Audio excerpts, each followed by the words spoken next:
Alors moi c'est Suzy Haroche, je suis casablancaise, je vis à Casablanca et l'événement de la Mimouna comme on le fête à la fin de la fête de Pessah, ça marque la fin de la fête durant 7 jours. Alors جيران صحابنا الناس اللي كنعرفوا اللي تيجيو يشوفونا ويباركونا العيد تيجيبونا الخمير والحليب والدقيق ويباركوا لنا العيد ونلبسوا الكفتان وكل واحد والعاده ديالو. كاين اللي كيدير المفرطه المسمن، كاين اللي كياكل لا الغدا الخبز، سي با ماشي تو الموند كياكل الخبز النهار الاخر ديال العيد، ولكن كنديروا الفال كنعجنوا، كان الدراري كنلبسوهم الكعيده ديال الكفتان ولا جلابيه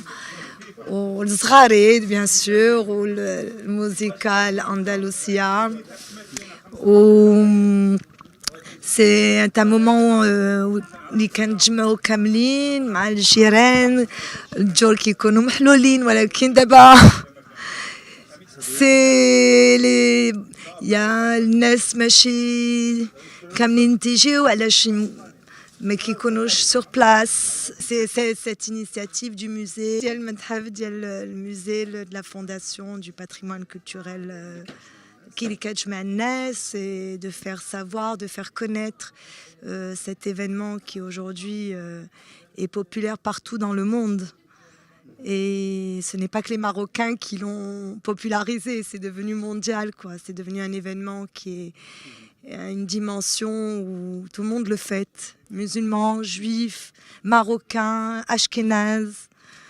Et il a beaucoup de significations. C'est un événement qui nous permet, comme si on commençait une nouvelle année, une année de bonheur, de chance, de santé, où on demande paix et joie pour le monde entier. Non, généralement, les Marocains, juifs marocains, restent traditionnels dans leurs coutumes. La Mimouna se fête malgré le changement de mentalité, mais c'est un moment où on est là, où on veut partager une mofleta avec un thé, du miel, et ça reste dans nos mémoires des souvenirs. D'ailleurs, il faut notamment montrer ces coutumes à nos enfants et leur parler de nos traditions, et c'est important qu'ils le sachent. Aujourd'hui, les enfants, ils veulent tout savoir, ils veulent apprendre, ils veulent connaître les choses et savoir c'est quoi Mimouna et comment on l'a fêté auparavant avec nos familles traditionnellement. Et il est important qu'ils sachent nos coutumes. On a grandi là-dedans et c'est un héritage qu'on doit leur laisser. Un héritage et ça ils le perdront pas et ça sera transmis de génération en génération.